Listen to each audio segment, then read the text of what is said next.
Where are you? What is going on, everybody? Welcome back to the PlayStation Drive here on Carpool Gaming. My name is Matt. I'll be your host for this adventurous events. This is episode 89. I'm joined, as always, by the Supreme Court of Canada himself, Mr. Court Lalonde. What's up, Court? Hey, buddy. How you doing? Sorry, it's just like because of what you put on there, I had to listen to the Blink-182 song because I'm that person that if you get something stuck in your head, it's never going away. Where are you? If someone sings a song before I'm about to go to bed, I give them like that Rihanna stare. Rihanna stare from yesterday. That's my look that I give people. I'm like, how dare you sing a song before I'm trying to go to bed? How dare you? Yeah, of course. If anybody has looked at the thumbnail, I put Mr. Tom DeLong from the I Miss You video because, of course, I had to. It came to my mind this morning and I couldn't let it go. Hey, think about it. Speaking of UFOs, what's going on in the world? Exactly. It's perfect. Way too much. And this week, I'm so absolutely amped to be joined by Baron from LV1 Gaming. We are celebrating Black History Month here on the PlayStation Drive all month, and we're going to have some fantastic guests and folks joining us to talk all things PlayStation. And of course, when I started thinking about who to have on, Baron was like one of the top ones in my mind. I love rocking with you each and every week, dude. You're a fantastic person, an incredible creator. Thanks for joining us. Oh man, thank you guys so much for having me. This is going to be amazing because I believe this is my first time being on a PlayStation centered podcast. And here you are. It makes you feel better. The first time I was on this show was my first time too.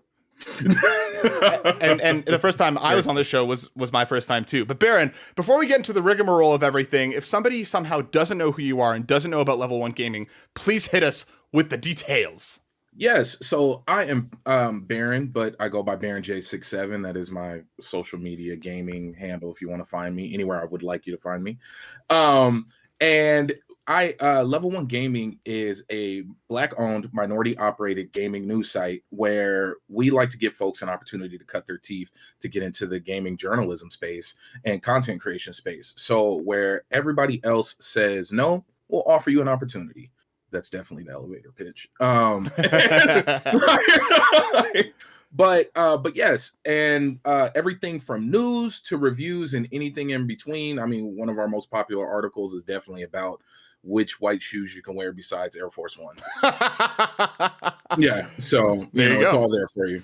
Make sure you go check out Baron and all the fantastic things that LV1 Gaming does. They are absolutely wonderful. I'm honored to be part of the crew there as well. So go hang it out. Fantastic group of people. But on this week's show, we're going to be talking, when is the next state of play? God of War had a awesome thing at the Super Bowl. Sure. And MLB the show and a whole lot more. But of course, we have to clean the garage. If you're listening to us live on youtube.com/Carpool Gaming right now, please like, subscribe, share, hit that bell so you're notified when things go live. Head over to patreon.com/Carpool Gaming if you have a couple extra bucks to toss our way to tip yo drivers. It helps us grow and make even more fantastic stuff. And if you're listening to us on your podcast service of choice, hit us with those 5 stars. Hit us with that review. Because Court, if they go and they leave that 5-star review, what might happen maybe tomorrow? I'm not even forcing a 5-star review, but if you leave any review and then throw it out there, if you don't like us, let us know. We love feedback. It's just whatever, but you'll automatically get entered into a draw. My good friends over at Outright Games provided me a code for Star Trek Prodigy on PS5, and we are giving that away. It's, as a dad, I play a lot of kids games. I'm literally about to go get the platinum on Peppa Pig later this week because it just, the game is the GOAT, and it is what it is. The game is the GOAT, the pig of all goats, some would say. But make sure you enter, because, Court will be giving away that code tomorrow. If you're listening to this live, you have it right now. If you're listening to it on the public feeds, get in there ASAP right now, because it may be too late already, but hurry up.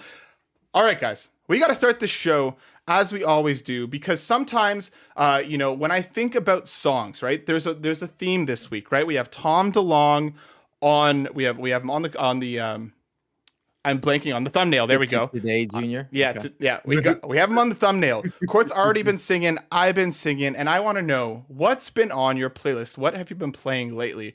And Baron, as our lovely special guest, I'm going to ask you first. What you been playing lately, dude? So are we talking about just music? Because I've been No. listening. No, this is what we call it. What have you been playing? Oh no, I got you. I'm totally. No one messing needs to around. know that I was no, listening to Raffi last night. Brush your teeth. Like that Hey, doesn't need to be. man, look, however we get through our nightly routines. No, but I have been playing Hogwarts Legacy, and then I have been running through Dark and Darker on the Steam Next Fest demo. My brother's been tweaking out about that. He apparently really, really likes it. I don't understand why it's fun. It is Tarkov meets Dungeons and Dragons, and it comes together wonderfully, and you absolutely get beat up relentlessly by real life people, but it's fun somehow. As long as you're enjoying it. Sounds terrible, but okay. Yeah. Oh yeah. You definitely want to pluck some eyebrows out, but you know, it's I think I like to be beat up in video games. I think that's my thing. I see that. That makes sense to me. Yeah. It happens. Nice. But Hogwarts Legacy is it. At first, I thought I was enjoying it simply because I've just been a fan of the series, but it's just fun. It's just fun. I didn't know how they would get the combat getting into a flow, and then the simple ability to be able to fight any level of enemy. Like there's no area that's just absolute, at least that I came across, walled off. That's absolutely walled off. Like if you want to go and spend 30 minutes fighting this 10 level higher enemy, you can do it. Well, there you go, Court. I know you've also been playing Hogwarts Legacy. What's been on your playlist? Yeah, so I've been definitely playing a lot of Hogwarts. I'm about, according to my field guide, I'm about 50% through the game. I've even already got all the field pages for Hogwarts. You are Hogsmeade. moving, dude. Yeah, I'm playing a lot of this game. I can't stop playing the game. And now I'm just trying to get the other areas, the outsider world, but they'll show you all the pages. Yes, you can go anywhere in the game once you progressed enough. Like I didn't even get my hippogriff and I was already level 30. I just didn't do missions. I was just doing everything in the world. I already have like almost all the spells, but I also, my wife is a huge Harry Potter fan, and I didn't know anything about the series until I met her. She's read all the books. We've been to Orlando. We are going again in March. We went to Cursed Child. She got me so endeared that I like that, the lore almost as much as I like Star Wars. Batman is number one for me. So the Batman universe, and then is Star Wars, and then that Harry Potter universe is just, I just love it so much. My daughter is Hufflepuff. We did the Sorting Hat. I was Gryffindor. My wife was she started her own playthrough, and I've decided she had to be Slytherin for obvious reasons, but she wanted to be Gryffindor, but I need the trophies. So she's got them. That's what you do. You've got to play it through all the other different levels. I'm having a ton of fun with it.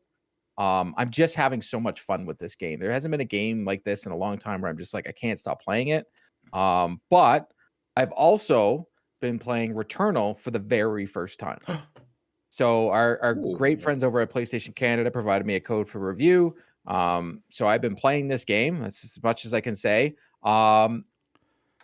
Beating the living daylights out of me, but well, that's all I can say for now. I've been playing Returnal. Okay. I've been playing Returnal. I'm still playing Returnal. Still playing it. Can I add one more point? Yeah. I don't think I'm gonna ever properly finish Hogwarts Legacy, and I'm supposed to be writing a review on it. I'm level 17, and I don't even have a broom yet. Oh, so you're like me. Like I was like level 25, I think, when I finally got the broom. Yeah. And but the cool thing is, what I will say is I would suggest smashing through some of these missions. Okay. But what you will need to do is the two professors that give you, so there's the professor that does the herbology, and then there's the professor of the potions. You need to do their side missions to get all the rest of everything that you need, like the pull and the push, like all these things, because then you're able to like knock out those Merlin trials. Like I could go do a Merlin trial in like 2 seconds. I already have like the heat-seeking missile, and then when I found Sebastian, I was like, "Oh, I know what you're gonna give me. Whatever you need me to do, Sebastian, I will be your best friend. I will tell you, yeah. Just give me the curses. I want the dark arts. I've been through some of the battle arenas. I've I think my daughter and I, we've been playing it together. She got over her fear of spiders. If you're afraid of spiders, I will say this to people, do not play this game. Yeah, that's yeah. It's very scary. And but my daughter has huge. been playing this game. She doesn't play the spider parts. This is the first game ever where she's been playing. And because of how complicated the spell casting is and all that, she's doing it. Like she can go under the broom. Like she's picking all this. She's like, "Oh, Daddy, we got to go this." Because I already have the 4 different spell casts. We already got the room requirements. Like she's building it, she's decorating it. And I'm just like, and then she turns to me. She's like, "When we go to Orlando, Dad, we're gonna go to Ollivander. I want my own wand." I'm like, yes, you do, sweetie. Fine. Yeah, you do. Yeah, I got mine. Yeah, I got my wand. She needs it. Come on. Yeah, she does. She's having a great old time. A very good time with this game. She stopped playing Disney Dreamlight Valley, even though that game does have new content dropping on the 16th. So I think I'm gonna lose her because they got Encanto, Olaf, and Simba and Naya. So she gone. Like my daughter, she gone. See you later. She gone. Yeah. As for myself, I actually just finished Season. I want to give a huge shout out to Evolve PR for hooking us up with the review code for that. Court and I actually recorded a review discussion that'll be going up later today as well, so get stoked on that for full thoughts. But quick summary, really loved it. Really beautiful, loved the music, loved the art style. The story was fantastic. Really enjoyed my time with it. But Court and I will have more to say on that soon, so get excited.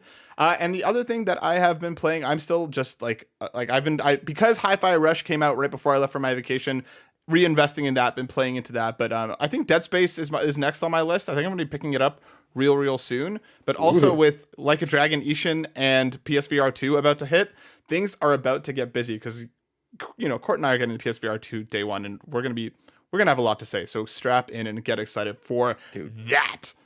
Can't wait. Oh, it's so close. I can't wait. Oh God. We're gonna play all that. Like I want that kayak game. I'm more excited about that kayak game than anything else. Which is like that could be like zen. It is. Just get up in the morning and like act like I'm working out. I'll see like Sean. I'll look at my watch and Sean Capri will be like doing a 10K run. I'll be like, yeah. But like I did the rapids. I did Grand 15K Canyon, buddy, so, today like, in my kayak. Ooh. Look. Yeah, exactly. Exactly. Feel that. Let's keep it rolling, folks, because we have a bunch of news to talk about. Starting with, let's get the big one in and out first. PlayStation State of Play likely in March. It is claimed. This is coming from Insider Gaming, written by Henry Stenhouse. Sony will hold a PlayStation State of Play broadcast in quote-unquote a month or so, according to an industry insider. The time frame comes courtesy of Jeffy Grubby on the latest episode of the Games Mess Decides podcast. Speaking with GamesBeat Mike Minotti, Grubb confirmed that Sony will be ready to show off more of its upcoming games. There's going to be a State of Play here pretty soon, Grubb said, so there's going to be even more games announced. So he basically wanted to say he's here in early March. He thinks it could be even late February, so we might even get it a little bit earlier than that. But it's been a while since we've had our last State of Play. Obviously, PlayStation fans want to know what's going on this year because we know Final Fantasy is hitting. We know Horizon DLC is hitting. We know PS4. Wait, hold on, Matt. Which Final Fantasy is hitting? Final Fantasy 16. We will see about Rebirth. There's a pizza on the line. And of course, Spider-Man 2 hitting later this year. But it's been quiet with PlayStation otherwise. They like their blog posts. They like their stuff. So, Court, I'm going to start with you. When is the next State of Play? Is this finally happening? Are we actually going to learn what's going on? Court, help me feel better. They like their blog posts. They also like a really overhyped commercial that went nowhere. We'll yeah. From what I was looking after we saw the article and Jeff Grubb said what he said, then there's, I guess, more is being Tom Henderson chimed in, all these people. And I've already been told, like, temper your expectations because this State of Play ain't going to be much. And I'm just like, I'm still confused. Like, I'm excited for VR. This will be my first VR experience of owning it myself. And I really want the experiences. But the fact that we are not getting a State of Play for VR, we got a blog post. Hey, we got a blog post on Friday giving us a FAQ on VR. I'm just very confused. And maybe, you know what? Maybe it's they don't have PlayStation has done such a good job on bringing out games. Like last year, they brought out a lot of great games, especially even like my favorite game, The Last of Us Remake. Like that came out, and God of War, my game of the year. But they don't have much coming this year. And I think them doing a little mini State of Play is telling us, like, Spider-Man will get its own. But I made a joke in our Discord. I'm like, Deathloop got way more press in the last 3 years Almost too much. Anything I have ever seen at a PlayStation. And we are getting nothing but blog posts. And I am so confused. And the reason I wanted to bring up that commercial is because they did so much marketing behind this, like press releases. They did PlayStation blog about it. And then I went to bed because I didn't watch the Super Bowl. I got up in the morning. I'm like, oh, what was it? Was it like God of War VR? Was it DLC? I was like, no, it was just Kratos and Atreus running onto the field. And that's it. Like, that was it. So there was nothing. Let's hop over very, very quickly here because I do have it pulled up. There won't be any sound here, but yeah, we can see the trailer here. It's another live. They've been doing their live from PlayStation 5 stuff. They basically start talking. They're like, "Oh, look, we're here at the field, and look at this. These things are happening." And then, of course, we get Kratos and Atreus run by, and that was it. The best part about this entire thing, it only aired in Canada. Did not air in the States during the Super Bowl. It was only during Canada ad time. So for whatever reason, this is what PlayStation's got going on. Baron, I'm so confused. Like, I'm sorry. I just wanted to add one more thing, and I don't mean to apologize. I get it. Maybe as gamers, they don't need to attract us. Like, maybe this commercial isn't for us. Like, you know what I'm gonna do a social experiment. I have a group of friends that I chat with. I'm gonna throw the commercial in there and get their opinion on it. Because maybe they're just trying to get new people. They have the audience, right? Like, we all have a PlayStation. And it's like, and that's what I want to know, because Baron, the marketing for everything PlayStation for the last little while, it's a blog post, or we're not getting a lot of information. What do they need to do with this next state of play? Or what do you think they're going to do with this next state of play? Because it's been all over the place. What are they doing?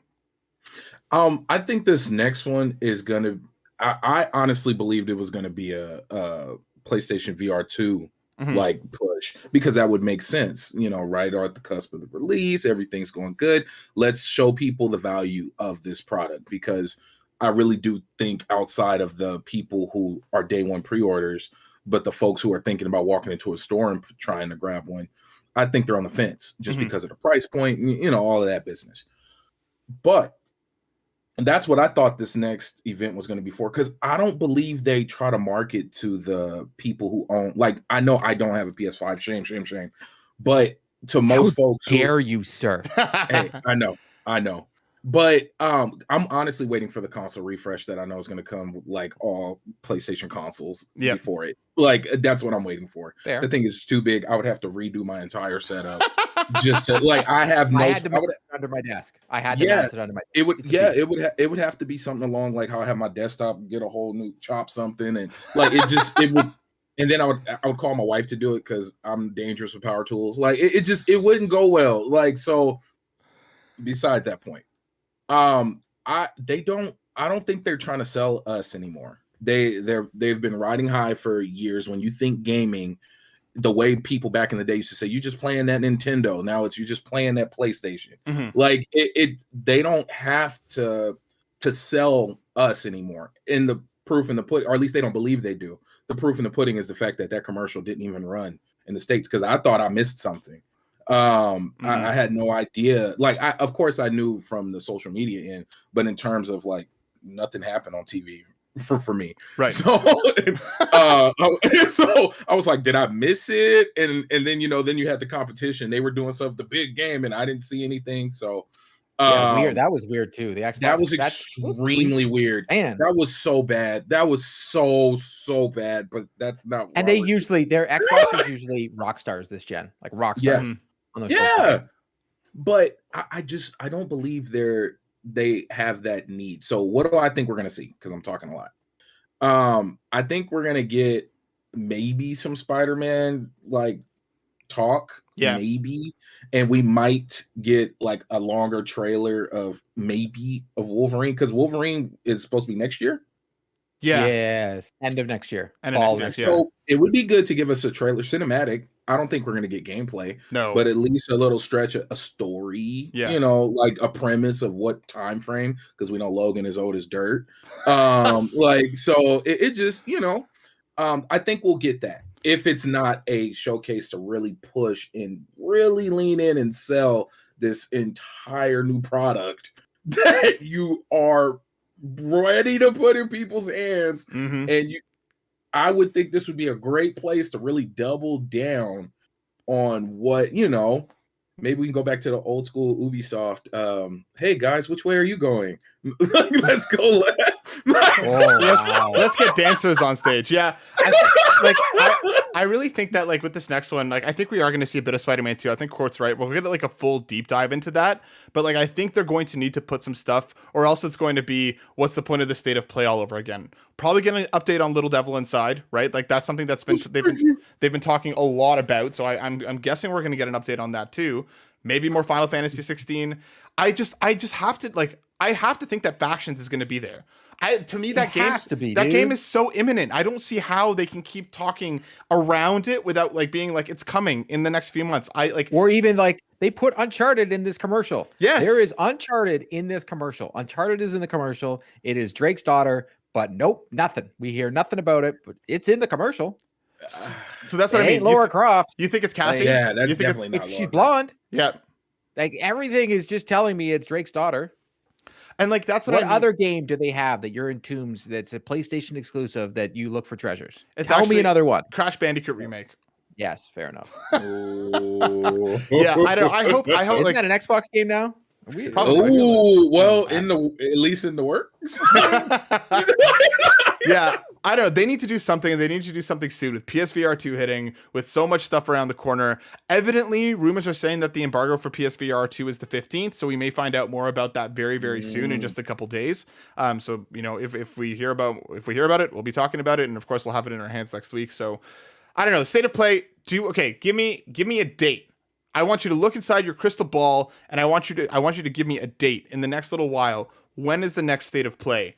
I'm going to start to give you guys a sec to think. I'm going to say, let me just pull up my calendar real quick here. I'm going to say, what do you got? What do you got for us, Kreskin? Who's that?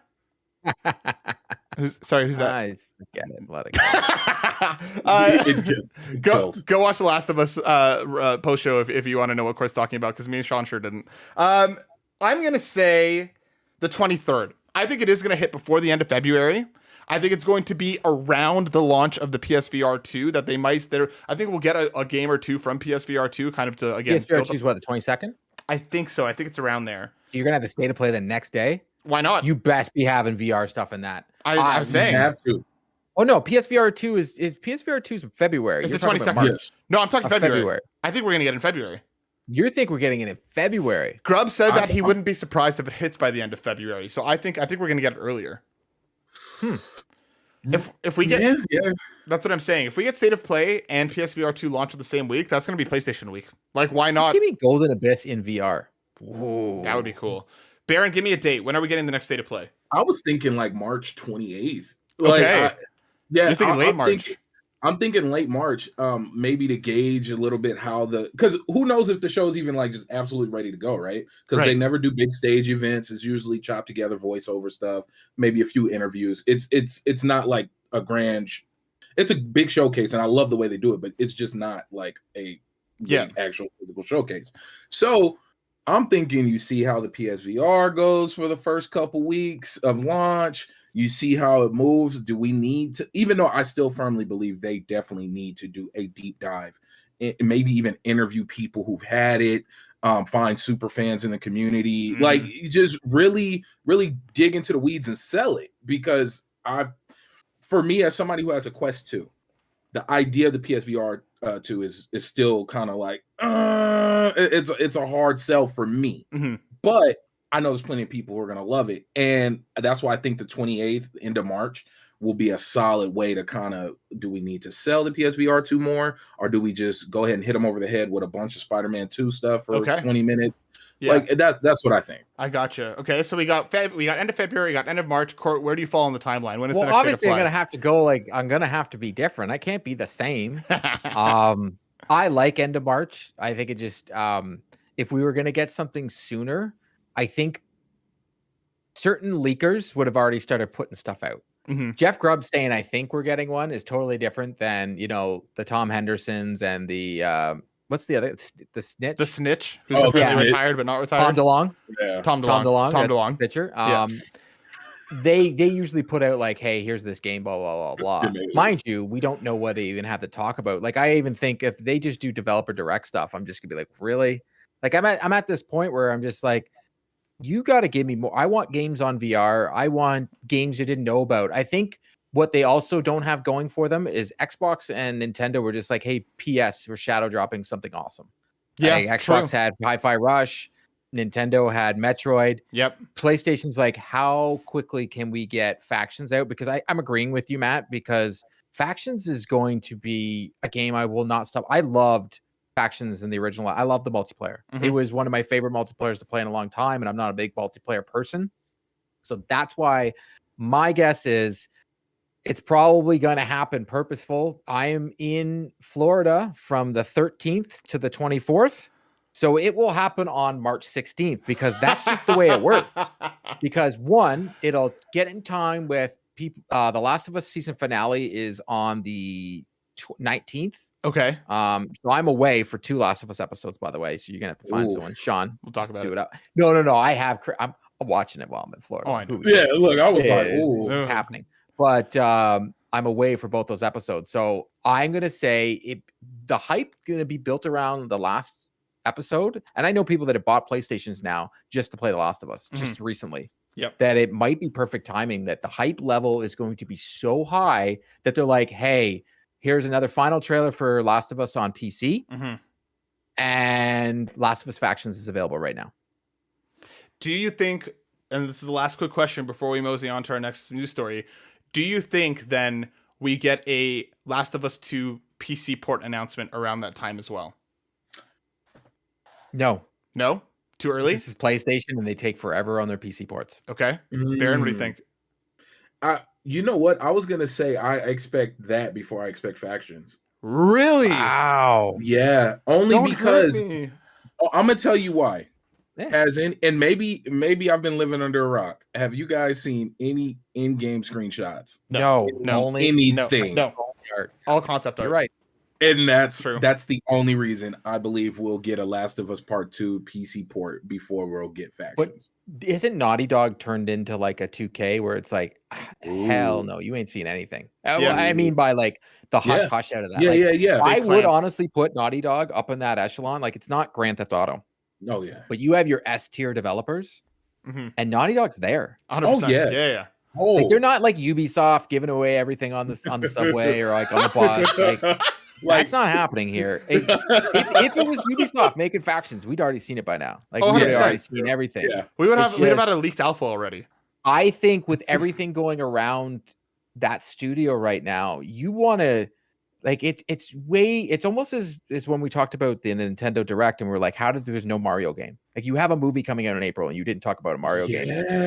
PlayStation needs to keep on this thing. The Last of Us right now is the number one thing that people who don't play video games talk about right now.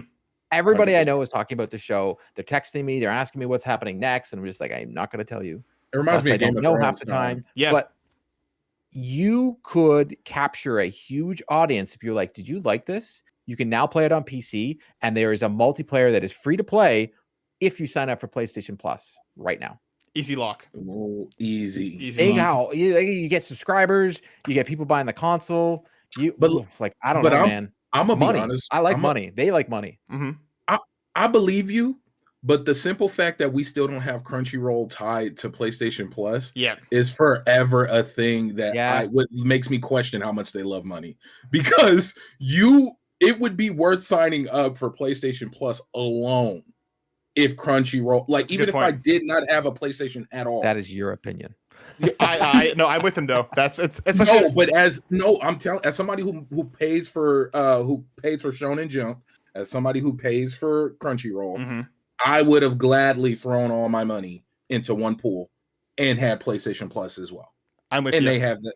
Yeah. But you're like Scrooge McDuck, just swimming in all of that. Yeah, you got Crunchyroll popping out, Discord popping out, like all these things they own that we just don't get. Yeah, that's the most confusing thing ever. Like they own it. It's yours. Throw it in the service and make me want it. But my point of even bringing that up is back to the Last of Us.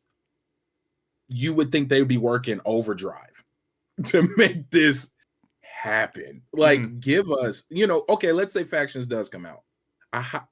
At least give us a full gameplay. 100%. Yeah. At least, don't just give me a cinematic trailer, even though that would be cool too.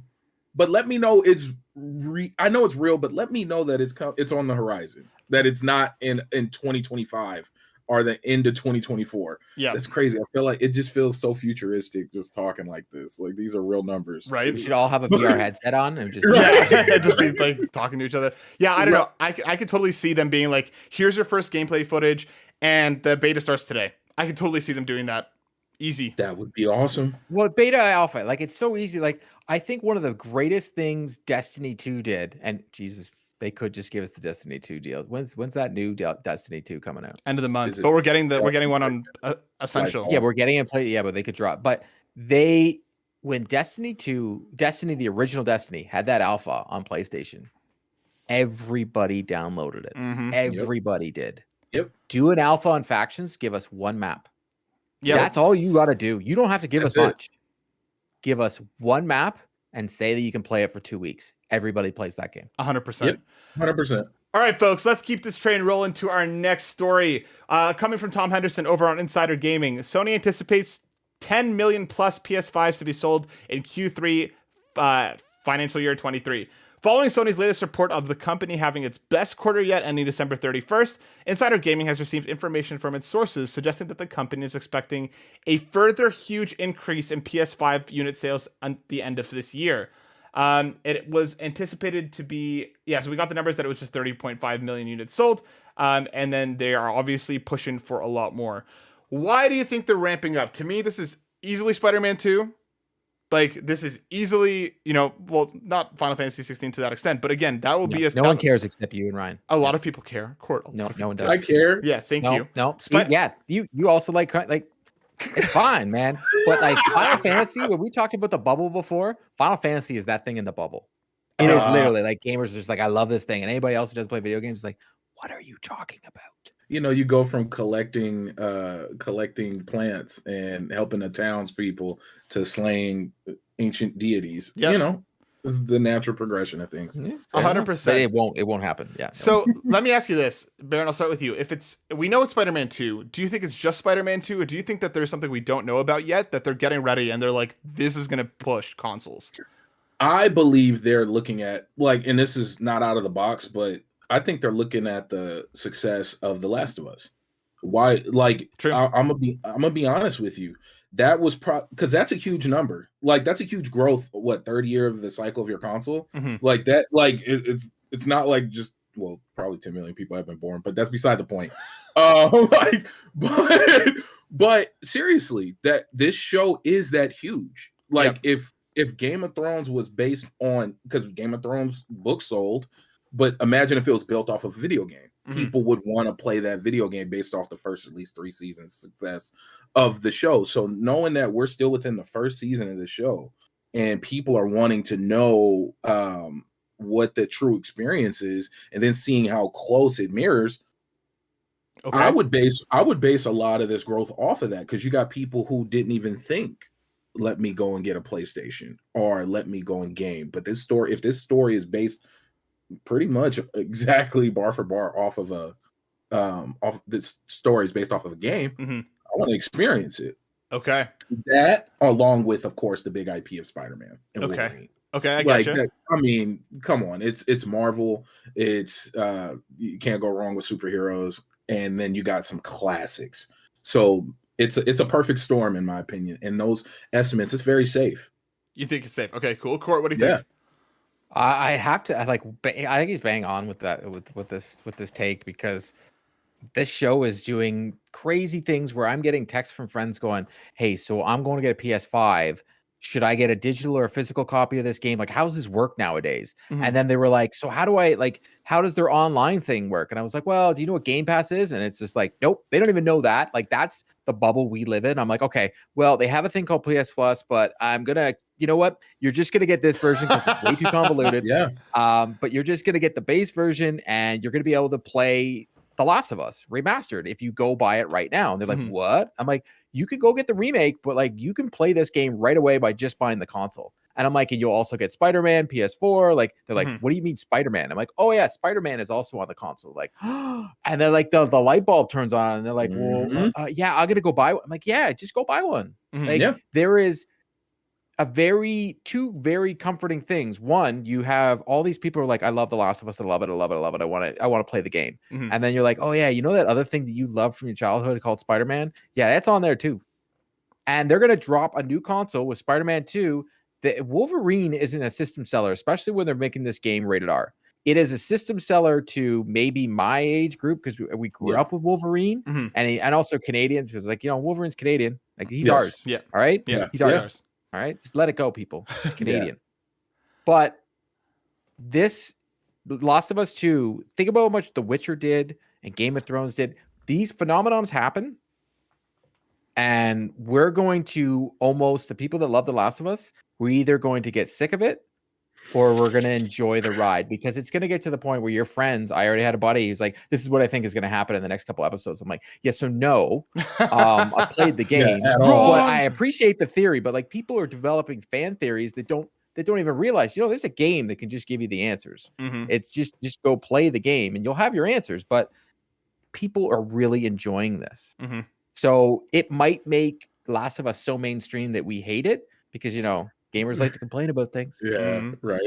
Oh yeah. Yeah. I think you guys are onto something there. I think Last of Us is a big one. I think Spider-Man 2 is going to be huge. And if Factions hits and then kind of also capitalizes on the whole Last of Us, you know, a free to play Last of Us fever like, right now, on, 100%. Let's keep this train rolling on to our next story, coming from the PlayStation blog, written by Ramon Russell. MLB The Show 23, new storylines mode, the Negro Leagues Season 1. The Negro Leagues are an important part of baseball in American history, whose iconic figures are not nearly as well as known as other baseball players of the era. We plan to use MLB The Show as a gateway to expose new generations of baseball fans to these historic figures and their stories of triumph over adversity. We see Hank Thompson here, we see Buck O'Neil, Jackie Robinson, John Donaldson, and so on and so forth. So there's going to be a whole new thing going on in MLB 23 when it launches. Baron, how do we feel about MLB The Show and the Negro Leagues? I'm glad that they're dipping into a lot of the classics and things that help build up the MLB of what it is today. I wish my wife was in here because she is a way bigger baseball fan than I am. Like she's got me counting pitches and whatnot. So, but what's so cool about this and what really stood out about them incorporating the Negro Leagues is the idea that they're going to be donating $1. $1 per collector's edition, digital deluxe, and captain edition, all the way through the 23rd to the actual Negro League Museum. And I think that's amazing. I'm glad it wasn't just some posturing thing to do, like, oh, we just, you know, it's Black History Month, let's do it. Like, I'm glad that they're actually putting some finances behind it, because that museum, from what last I remember, because I didn't dive deep into it, but I don't think it's that old. I think the museum is like 10 years within that. I could be wrong, but I don't remember it being a very old thing. But that is a awesome thing, and it looks like they're going to be giving some history on these players. And I mean, I don't play MLB The Show that much because, once again, my skills is horrible. I'm telling you right now, I don't think you understand. I put over 500 hours into this game last year, so much that I got like tennis elbow from playing it so much. This isn't just about playing baseball. Like, there is, I want to highlight how amazing this is as a fan of this, especially because we got like Jackie Robinson and before, but it seemed to be the only one. And like, people have been asking for this, especially Satchel Paige. He has this unique delivery when he throws the baseball that is just like, if you were playing someone online, and I don't, because if you play online, that's where you get dummied. And I would say, as someone that if you have Game Pass or if you have a PlayStation, like, you can get this game. Like, it's going to be on Game Pass again. I'm going to be having it on PlayStation because you get the DualSense functionality. But these stories, what they're going to be doing is there's these things in the game called moments, and you get to relive an actual moment. So when Jackie Robinson gets his month in Major League Baseball, because baseball always celebrates some of his numbers retired across the league. Mind you, he got to start in Montreal, playing in Canada first. But you know, we always got to take out that Canada part. But they do these things called moments. So you get to relive those moments. So what they've said these stories is going to be, there's going to be seasons. So the new release is going to be, I believe, 4 seasons in total. So you're going to get to see a lot of the history, and it's going to teach people more, not just about baseball, But I am going to bet, based on what San Diego Studios has done in the past, what they went through. Like, you're going to feel this. They're going to be doing these cutscenes, and they're going to be going through the lives of these players. And then you're going to see the moment, and then you get to, boom, you get shot, you're up to bat, and you're pitching, you're doing the moment after. And that excites me. They're actually putting like a story into this game. They're doing something different that I haven't seen in a lot of sports games as someone who plays them a lot. And this excites me. And to be honest, with regards to the Deagle Leagues, players of the fan base, they've been asking for this for years. Like, if we don't get Fergie Jenkins, I'm going to get mad. Like, he's a Canadian icon, Chicago Cubs pitcher, but like, there is a lot of the players also, not just how they're donating, the players get paid for their likeness to be in the game. So any of these retired players, they get paid. So like, there's certain players that they just announced Ian Kinsler yesterday as a legend. We all, like, Toronto Blue Jay fan here, we want Jose Bautista. Like, I want to do the bat flip. Just, it is what it is. Sorry, Rangers fans, suck it. But there's all like these, they do such a good job of presentation in these games. It is by far, year after year, the best sports game, and there's no gotchas in it. It's not like the EA game where it's like you buy the game and it also asks for your credit card and takes your firstborn as soon as you buy it, because if you want to play it, you've got to pay to win. They allow you to play this game and just play the game. If you want to play Diamond Dynasty, you can unlock everything in the game without spending a penny. As of right now, if you go along with their Twitch streams, there's always Twitch drops. I have 16 packs. As soon as I turn this game on, I'm going to have 16 packs available to rip open and get players. And the way they do it is in like the EA games, you get the cards and you have to sell them off, and you don't get to keep them. The way they do it is that you get to be a kid again and collect sports cards. You collect them, you put them into your set, they're there forever. Like, they're there, and it's such a good community. And this is just a cherry on top for the MLB show community, that we get all these phenomenal ball players that don't get recognized enough. And that's the thing that I really love about this, because again, representation is so incredibly important, and there's so many times where it's done so half-heartedly, where like you said, Baron, it's just to meet a quota. And the fact that they're putting a financial backing behind this, the fact that players that are not that aren't as recognized are going to have a moment in the spotlight in this community is fantastic. So I'm really, really happy that they're doing this. And again, like you said, Baron, putting financial means behind it. I'm going to shout out Captain Logan in the chat right now, who said that MLB 22 sold roughly 4 million at launch. There you go. That's already a lot of money coming the way of the museum. So this is awesome. And Captain Logan, I get what you're saying, like donating more, but the amount of money you also got to remember that these people, like the not just donating money, the likeness of all these families, like Jackie Robinson, they're getting money. Yeah, like they're also being paid to be in the game. They do a very good job of still paying the families and the players. And you know what I like about this overall is this reminds me of like when FIFA started doing the story mode, when NBA 2K really started pushing the story mode.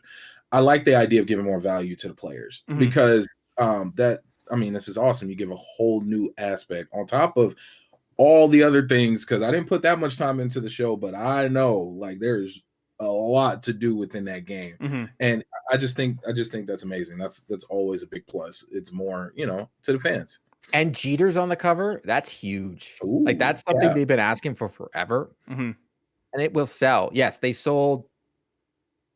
I can't even. Well, that keeps talking in billions. It doesn't really give me the sales totals. Interesting. Okay. Man, analytics. And the great thing about MLB The Show, that being now multi-platform, is again they're going to sell all across Switch. They're going to sell across Xbox, it being on Game Pass, it being on PlayStation. You can play regardless. If you're on Xbox and I'm on PlayStation, I can play you. There you go.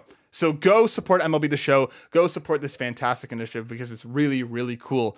Folks, let's get into one last story very quickly before we head into the questions from VGC, written by Tom Ivan. 9 minutes of Star Wars Jedi Survivor gameplay has been released. We recently spoke about it being delayed back to the end of April, but we got 9 minutes of footage on IGN.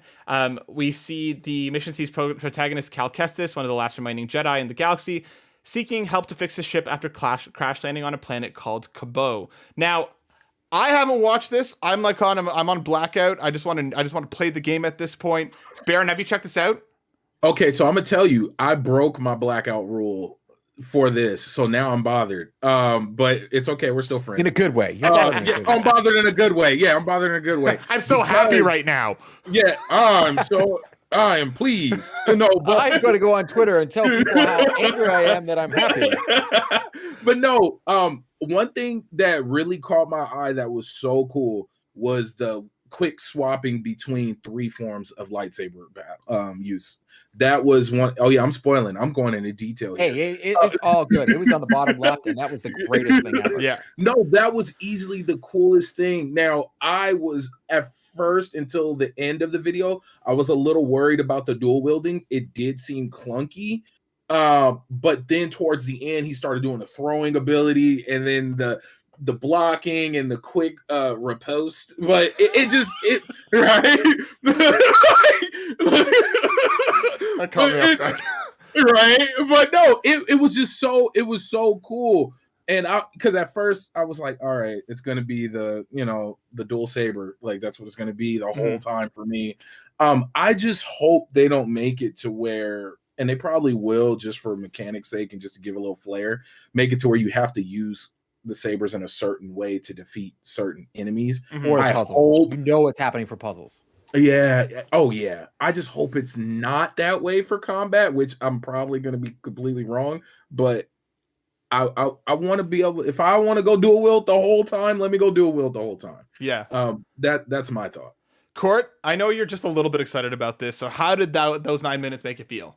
Yeah, they were amazing. I watched it a couple of times. I kind of did a deep dive on Carpool Weekly. We were talking about it because I really loved it. I was like, pay attention to that corner left, because I was like, there is more options. I was more curious if I could throw one and hold the other and still be swinging, because you got, like, say I force pull someone and then I force freeze them, then I throw the one lightsaber in my hand and then I'm still chopping up enemies, and then I got my other one back and then I'm back to there and then I'm like click them together. Like, I would go crazy in this. Like, it's just so cool. I was so excited when I was watching, and it was just like, I love the fact that yes, it's 9 minutes, but it didn't give away anything.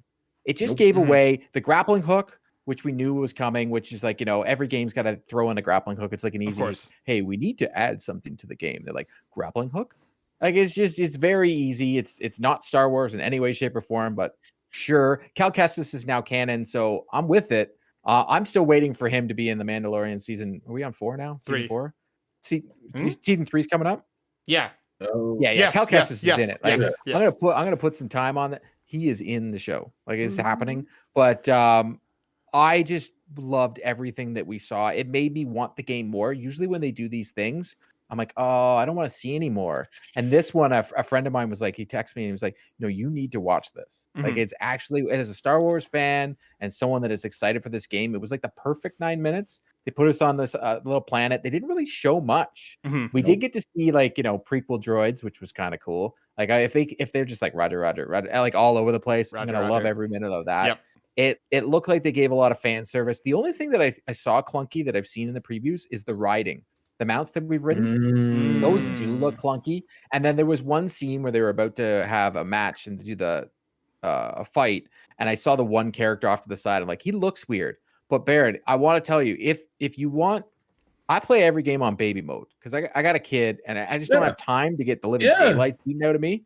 I'll say this, as someone that beat Jedi Fallen Order on baby mode, it don't matter what way they want the combat to be. You can just zip through this game. It's phenomenal. It's just about the story, and you can just play it on baby mode and with a big smile on your face. Power fantasy, man. No difficulty trophies, because when developers do that, you suck, man. You just suck. I tortured myself to a point where I didn't get all the way to the end because I got stuck on, I forgot which sister, but I put it on baby Jedi mode, Master. Man. Baby mode. And I had the baby mode through the arena in the first one. I had to. I was like, this is impossible. what am I doing? I was shocked that Respawn really made a Jedi Souls game. Like, they truly did. Like, for those, but they made it better than the Souls games because they put a baby mode in and they didn't trap you behind their trope that you need this game to be hard to play it. Yep, they didn't lock you behind it because I definitely lowered the settings to get past a few moments. All right, folks, let's get into some questions. I just got mad at every Souls and Bloodborne fan. Just got straight fire towards me. Yeah, bring it. Jedi Fallen Order is better anyway, and 100%. Jedi Survivor going to be even better. We have a bunch of questions from the audience. If you want your questions read on the show, head over to the Discord, drop them there. We have a question post that goes live each and every week, or leave them on the YouTube. Again, we appreciate all of your support. Let's start with Nagachaka over in the Discord asks, what's your favorite drink and food to have when you're having watch parties with friends, especially when it's for The Last of Us? Baron, what's your favorite drink and food combo for a watch party? Little Caesars. Okay. Little Caesars. Little heartburn. Hey, a lot of heartburn, but Little Caesars, definitely with their wings, and then I love Crystal Light. Good call. Court, food and drink combo for watch parties. It wouldn't be me if I didn't say Swiss Chalet. So, of course. Like, who are we kidding? It's Swiss Chalet, and then a caffeine-free Coke Zero, because I don't need to stay up, but I wouldn't mind a little taste of that, the Coca-Cola, but like Coke Zero, it's the hotness. It's good. It's good. Swiss Chalet is like the best. So it's a Canadian thing. It's a Court classic. Got it. It's chicken. Got it. It's good. For me, and ribs, chicken and ribs. I'm sorry, I forgot the ribs. As for myself, we've been going for like we've done nachos a couple times. We've done chicken wings. There's a fantastic little joint called Chicken Land here in Mississauga. Some of the best wings I've ever had. Absolutely fire. And then I don't know. I'm simple. We usually do the soju. Like my brother's been watching, Senna's been watching. We bust out some soju and some beer, and we just have a good old time watching The Last of Us or any watch parties. It's always a good way to go. Let's get into Drelis's question, who has 3 whole questions.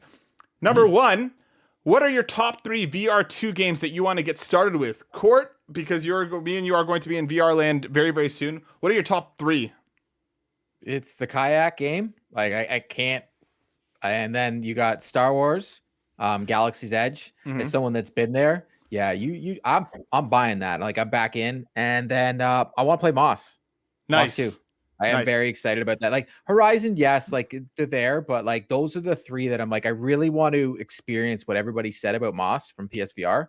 So I want to jump in and see if that is something for me. But yeah, Galaxy's Edge and the kayak. Yeah, I'm really, really stoked for Pistol Whip. It's a game. It's basically like if super hot. That does like to be whipped. Super hot and Beat Saber had a baby. It's like a rhythm dodging game. The game looks absolutely awesome, and it's getting a free PSVR 2 upgrade. I'm also excited to check out Kayak, and yeah, Horizon is up there for me as well. I'm super stoked. There's so much coming over the course of the first Gran Turismo. month. Jesus. Gran Turismo. That does look good. There's the game. I'm blanking on the name, but it's from Alchemy Labs, who did Job Simulator 1 and 2 and Job Simulator and Vacation Simulator. They have like a full like story game now that looks absolutely adorably funny. There's like a farming simulator that we're looking at that I told Senna. Senna's like, if I start playing this, I'm literally never going to go outside again. I'm like, that's the point. But I'm super excited. Baron, anything from the VR lineup or anything that got you excited? Are you guys going to be getting No Man's Sky? I have it, and I can't wait. I'm going to be honest with you, as somebody who has the Quest 2, No Man's Sky is one of the most awesome experiences in VR.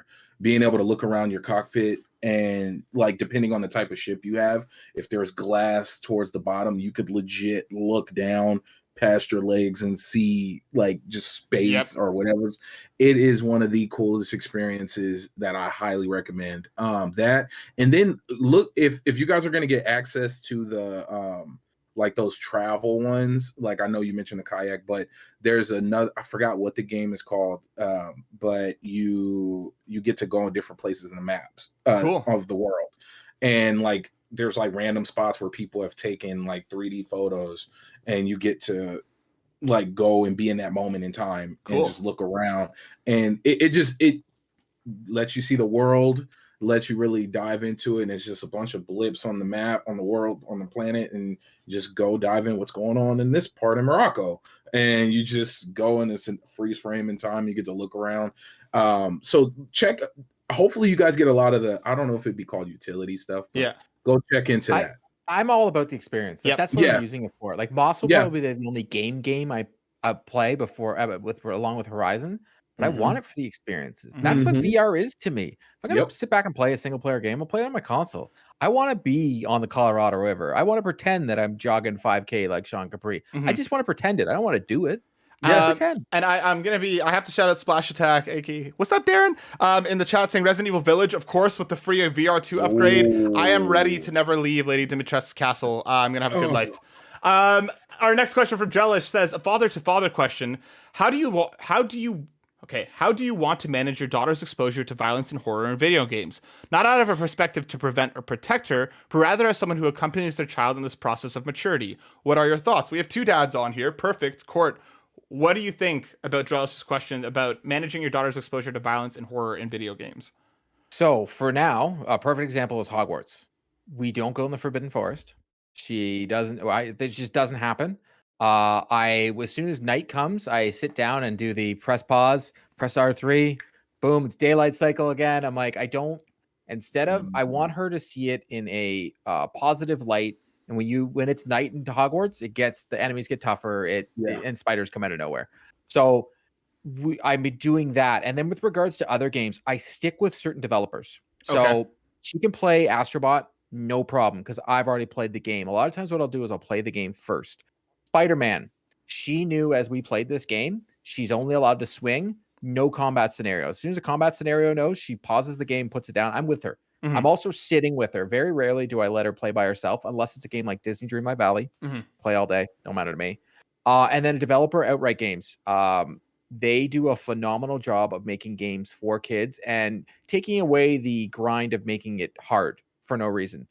Growing up in the Nintendo generation, kids' games were very hard and beat the living daylights out of you. People think like Bloodborne and Dark Souls is hard. Yeah, no, it's not. Go play all the games we grew up, the Disney games. They were impossible for no reason whatsoever.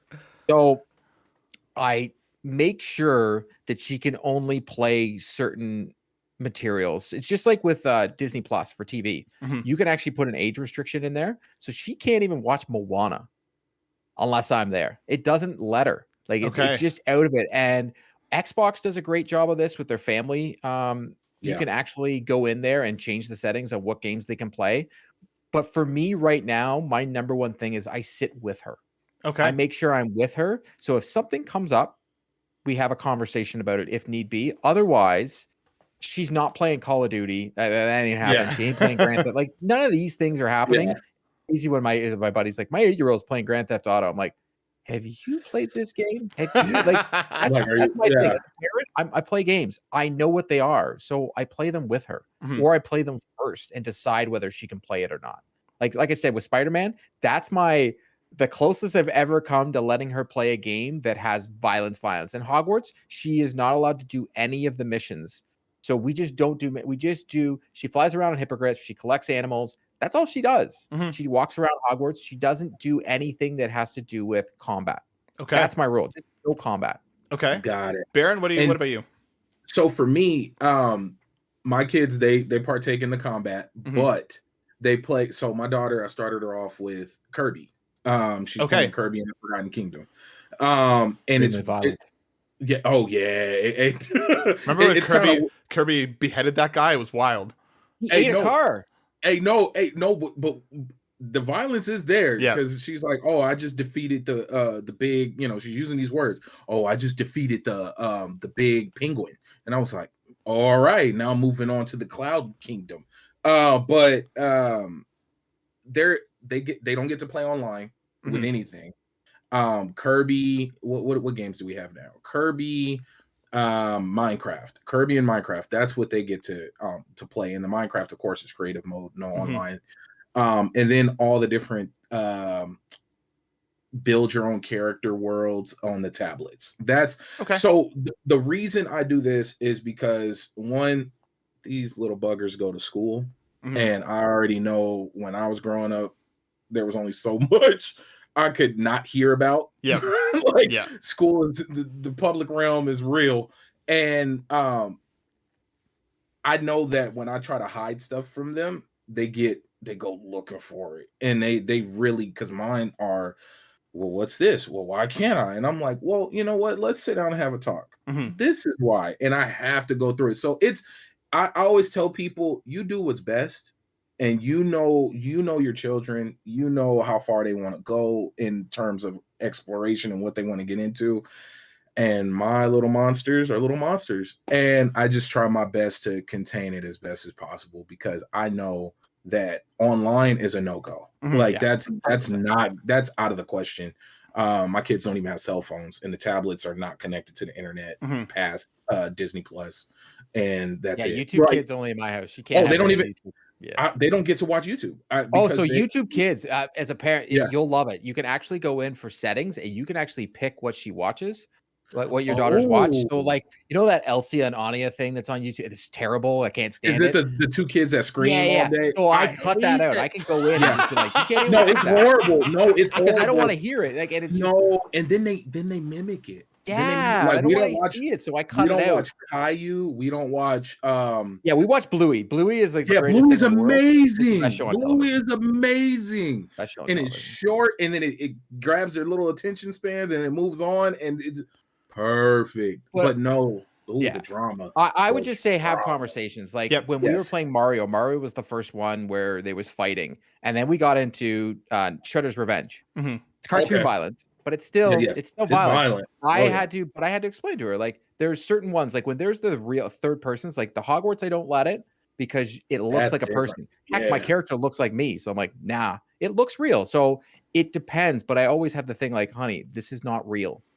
Yes. I need you to understand. And if you start to think it is, or she has nightmares, or there's different conversations with the teacher, it's cut. It's just cut. Yeah, that's how it works with us. Like we just watched Back to the Future for the first time on the weekend, and there is some, but I saw it at her age in the theater. So I was like, okay. Then I realized, you know what? There's a reason I am the way I am, because in the 80s, man, they messed with us. Well, then there you go. Make sure to have wonderful conversations with your kids, no matter what they're playing. Yes. Drelish's final question, and I know we're going a bit long, folks, so we're going to motor through these next bunch a little bit quick. He asked me, how tempted am I to play Hogwarts Legacy based on all the feedback and reviews? Am I hanging in there? Drelish, I appreciate your question. I'm doing just fine. I know, everybody that's playing it, by all means, everybody has the ability to do whatever it is that they want. I chose to put my money towards Trans Lifeline, which is a fantastic service that makes a huge difference for a lot of trans folks and is there for them at their time of need. So I chose to make a donation instead of buying the game. That's where my money went. To each their own. Again, no shame to anybody who's playing it, but that's just where I'd like to put my money, because that's my choice too. Our next question from Sumit Rai at Black Wyver. Do you reckon we'll get a PS Vita 2 or similar in the near future, given the success of the Switch and the Steam Deck? Court, are we ever getting a Vita 2? I wish, but no. No chance. Like they like with them going they're just giving us blog posts about the PSVR. They think we're gonna get another peripheral. Please no. Yeah, with them going hard on VR now, that seems to be their current thing. I just can't see them also doubling down on what would be a third major console for them. They don't even have phone controls on their app. Like, come on. Yeah. Like, they don't even have that yet. I love my Vita. I love it with all my heart. I would so much want that, but it's not happening. Baron, are we off base here? Are we getting a Vita 2? No. I think even if there was an idea, the Pandarosa that we was dealing with really pushed a lot of ideas under the table. Like I got a feeling we were going to get a lot of different things, but a lot of that got washed away. And everybody wanted to trim down. So I really don't think we're going to get one anytime soon. Okay. Maybe they'll put the app on other things. Like now that we're getting more PlayStation games and PC, maybe we'll see some type of a Sony store, maybe another third party launcher. They do like money, right? Yeah, they do like money. Like, Crunchyroll. No. Never watched an anime. Oh wow, we'll change that. Never in my life. You won't change that. Brandon Myers at _Winter Gamer. What's up, Brandon? Asks, with the disappointment coming from Sony's tease about their Super Bowl commercial, is it us gamers who should have our expectations in check, or should Sony be clear on what they are teasing? Baron, is it the gamers, or is Sony playing around too much? They're playing around too much, and I put that on Xbox as well, because that made no sense, especially with everybody itching for things such as Starfield and more God of War content. You don't play around with us like that. That was wrong. I'm not trying to take it personal, but as people, they know that there's a good portion of gamers who are looking at every move. So-and-so just got hired here. So-and-so just did this. So to spend money and to market it in this way, and then for it to really be nothing it's weird. Court, what do you think? Is it the gamers or is it Sony? I think it's their social media team being out of touch.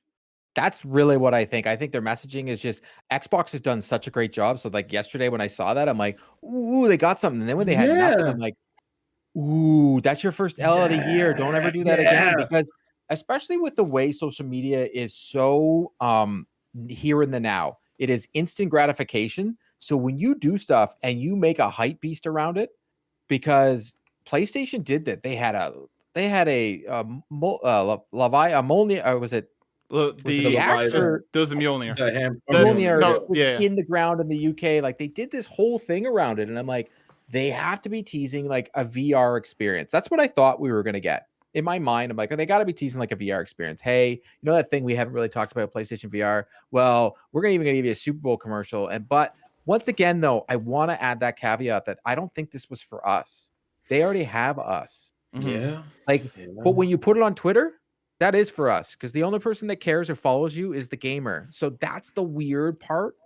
So Xbox doing what they did on Twitter was, like I said, the first L in That was many bad. time. That was bad. PlayStation doing the whole big thing. I'm sure I'm gonna, like I said, I'm gonna do an experiment. I'm gonna ask my friends, does it resonate, make them want to buy a console? It probably does. Think about it. It's live action. It looks violent. They're watching football.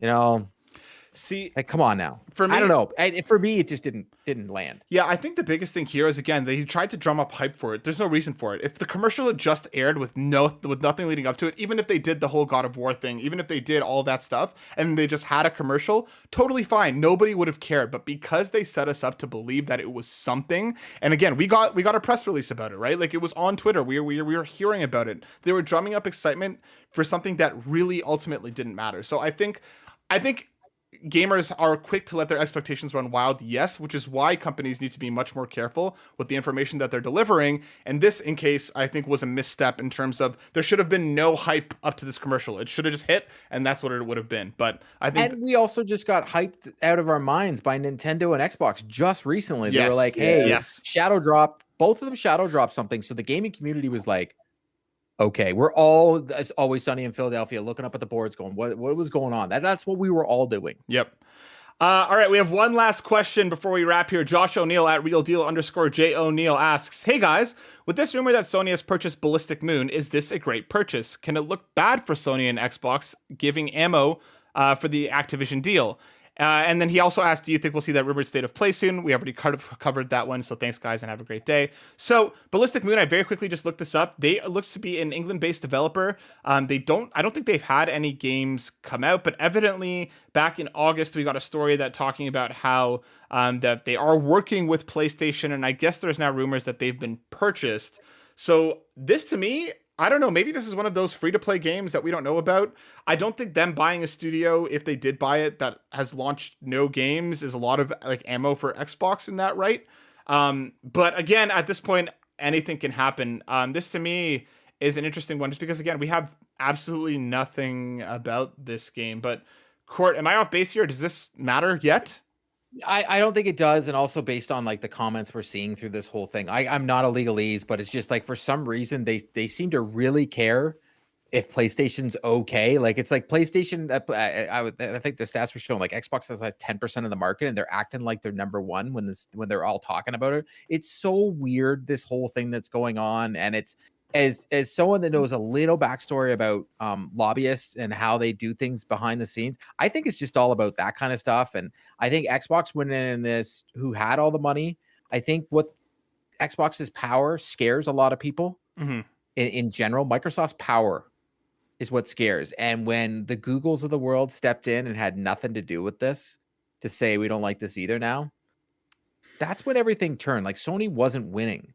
And there's and it is. And I also think that Sony is also putting themselves in a terrible position going this hard at it, that what are they going to do in the future? Because Xbox can be like, all right, fine. You know what? We have a bigger dump truck of money than you.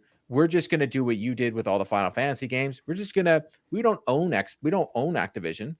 We're just going to make it exclusive. Yep. That's what I out of spite. Like they're going to pull a Jerry Seinfeld and return something. And they're going to be like, why'd you return that? He's like, out of spite. Yeah. Baron, what do you think? I think that is a very realistic future, because you're muddying the water and you're burning bridges. And if you were selling, Microsoft could buy you.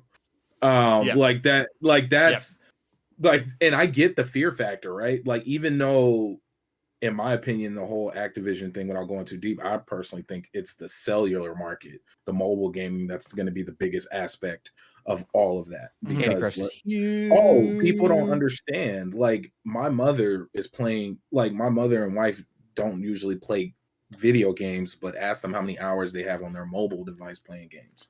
Yeah. And you know, that's a whole different thing. And the mobile market is bigger than the console market because just about anybody and everybody is walking around with a cell phone. But that the fear factor, you're right, Court. And then but the spite move, and I kind of hope to see it, because I almost want to see it fall. Like, I don't care, just flip a coin and let that decide. That's where I'm at. Get this over with. Yeah, just get it over with. I'm not a Call of Duty player. I don't care. I don't care. I don't care. And again, a lot of people these days are more platform agnostic anyway. A lot of people, if they're financially able to, do own multiple consoles anyway. So it's just like, you're still going to be able to play the game. Like, what does it really matter? So I think this is one of those situations where if this is going to be an actual acquisition, I don't think this will be the one to turn the tide. But if this deal goes through and we start to see, I don't know, Sony even think about going after something like Square Enix, you better believe that there's going to be a lot more of a hullabaloo, which wouldn't have been as significant before, right? So this is just like, I think you guys nailed it when you said muddying the water. It's making things complicated. I understand why Sony's doing what they're doing, but at some point they also have to realize that the perception also matters. So, and like, Sony is Principal Skinner right now with regards to how they're like, am I out of touch or is it the kids? Yeah. No, it's yeah. No. Sorry, you're out of touch. Out of touch. Folks, we're gonna save question of the show for next week, just because we ran a little bit long this week hanging out with Baron, as we always do. It's one of my absolute favorite moments. Thank you for joining us, dude. It's been an absolute pleasure to have you. If people wanted to see and hear more from you, remind me one more time where they could do that. Yes, you can get all your gaming news from LV1Gaming.com, and you can find us on YouTube at youtube.com/LV1Gaming20. Please go check them out. They are fantastic. And of course, I hang out there sometimes too. We do stuff. We'll do more stuff in the future. Love you guys so very, very much. Court, if people want to see and hear more from you, where can they do so? You can find me on Twitter at Courtlon, and you can also find me on Carpool Gaming Twitter. Of course, go find Court and all there, and of course on 3 Dads. As for myself, yes, I've had David from Level 1 on 3 Dads before. There you go, fame hanging out. I'm going to very quickly, as for myself, you can find me at Matt_SilverSoul. And of course, let's thank our patrons before we wrap. I want to give a huge shout out and a massive thank you to our ultimate producers, Robbie Bobby Miller. Subscribe to Robbie Bobby's Twitch channel at twitch.tv/Robbie Bobby Miller. Trucker Sloth, Tony Baker from Quest4Pixels. Please subscribe to youtube.com/Quest4Pixels today. Jonathan Brown, the new album from PME is called Video Game Boy and is available on Spotify and Apple Music. Lee Navarro, the fearless leader of the Phoenix Overdrive Extra Life team. Links are in the show notes. Please support these ultimate producers. Our platinum producers, Marcus McCracken and RJ Kern. Our gold members, Anna, Bauza, Cecily Carosa, Dallas Robbins, Drellish, Emily O'Kelly, Foolish Fuji, Jonas Young, Jose Jimenez, Marcus O'Neill, and Tim Paulin. Again, let's also welcome back Luke Lore. We're going to also thank Sean Hannigan for joining us at the exclusive tier, and Dano coming back as a gold member. Everyone, we appreciate. We have one more person we want to do. Yes, please. Blah 574 from the community. He's going through some things, so we're thinking of him right now, and we hope everything is great with him. Yeah, please send him some sweet nasty love over in the Discord. And again, we appreciate all of you. Thank you so much for listening, and we'll be back next week. Peace.